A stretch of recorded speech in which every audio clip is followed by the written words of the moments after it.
టెండర్లు వేయాలంటే చిరు వ్యాపారులు వాళ్ళు టెండర్ ఫాము కేవలం 5,000 రూపాయల 500 రూపాయలు కట్టి కలెక్టర్ దగ్గర ఆ టెండర్ కలెక్టర్ దగ్గరనో ప్రిన్సిపాల్ దగ్గరనో ఆర్సీఓ దగ్గరనో కట్టి టెండర్ ఫామ్ తీసుకునేటోళ్ళు.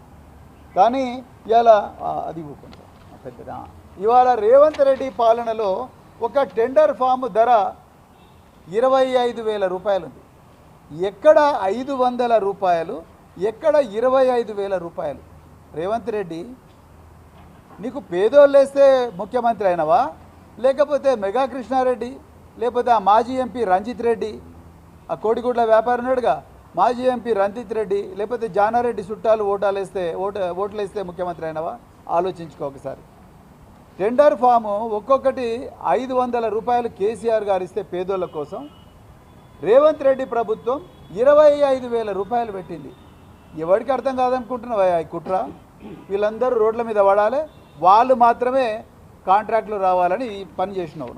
రెండవది, క్యాటరింగ్కు అప్పుడు జనరల్ క్యాటరింగ్కు 1,00,000 రూపాయలు ఉంటే జనరల్ క్యాటరింగ్కు ఒకప్పుడు టర్నోవర్ సర్టిఫికేట్ లేదు. వీళ్ళందరికీ ఎక్కడి నుంచి టర్నోవర్ వస్తుంది? వీళ్ళు ట్యాక్స్ కట్టే బ్రాకెట్లో ఉండరు. అందుకొరకు వీళ్ళకు టర్నోవర్ అనే నిబంధన విధించలేదు.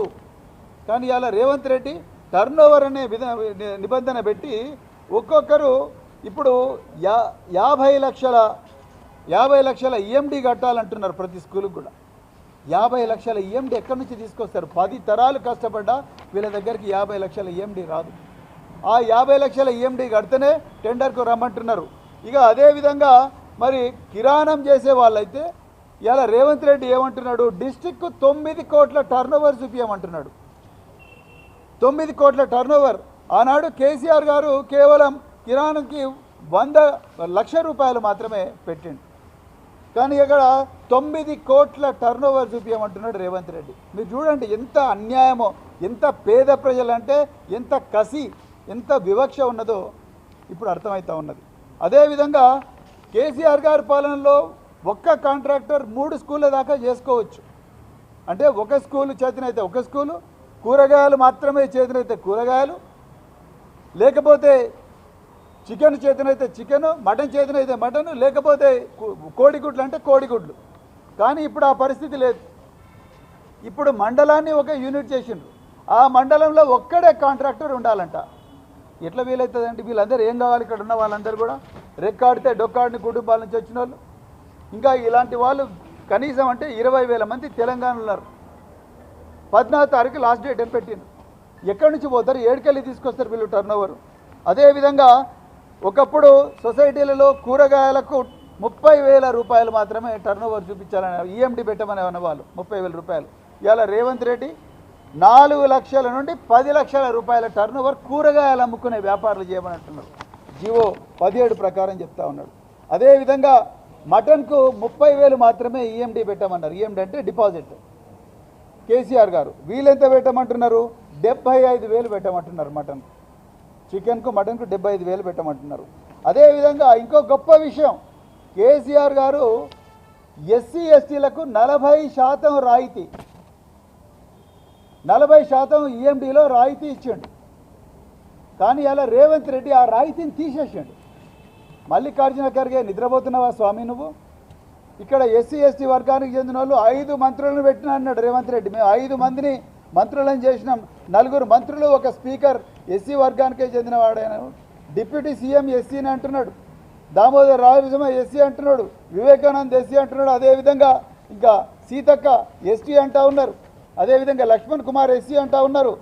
కానీ ఇలా ఈ 1,000 కోట్ల రూపాయల కాంట్రాక్టుల్లో ఎస్సీ ఎస్టీలకు దౌర్జన్యంగా రాయితీ తీసేసిండ్రు. మన నిద్రపోతున్నారు 5 మంది. ఎక్కడ పోయిండు గౌరవ స్పీకర్ గారు? ఎక్కడ పోయిండు 4 మంత్రులు? ఎక్కడ పోయిండు డిప్యూటీ సీఎం? బంగ్లాలు ఉంటున్నాడు కదా. ఆ బంగ్లా ప్రజాభవనిగో ప్రజలందరూ ఇక్కడ ఉన్నారు, నువ్వు మాత్రం బంగ్లాలు ఉన్నావు. అది జరుగుతున్నది ఇక్కడ స్టోరీ. నువ్వు మాత్రం బంగ్లాలో సుఖంగా ఉన్నావు. ప్రజలందరూ కూడా నీకు ఓట్లేసిన ప్రజలు రోడ్ల మీద పడ్డారు. వీళ్లకు రాయితీ తీసేసిండు. ఎక్కడ పోయింది మీ చేవేళ్ళ డిక్లరేషన్? చేవేళ్ళ డిక్లరేషన్లో మల్లికార్జున ఖర్గే ఏం చెప్పిండు? ఎస్సీ ఎస్టీలకు అన్ని కాంట్రాక్టుల్లో 20%, 25% రిజర్వేషన్ ఇస్తున్నావు. నీ రిజర్వేషన్ ఎక్కడ పోయిందో కానీ ఇప్పుడు వాళ్ళ నోటికాడ కూడు తీసేసినావు రేవంత్ రెడ్డి. చేవేళ్ళ సాక్షిగా నోటికాడ కూడు తీసేసినావు.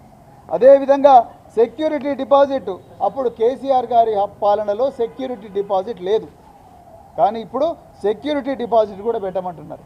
ఇక కోడిగుడ్లదైతే ఈ దేశ చరిత్రలోనే పెద్ద కుంభకోణం ఈ రేవంత్ రెడ్డి ప్రభుత్వ కోడిగుడ్ల కుంభకోణం.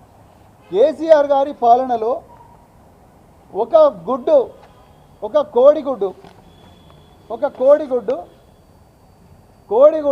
ఒక్కొక్కటి 50 గ్రాముల నుంచి 60 గ్రాములు ఉండాలని చెప్పి నిబంధన విధించేవారు. అదేవిధంగా ఈ కోడిగుడ్డు రేటు మార్కెట్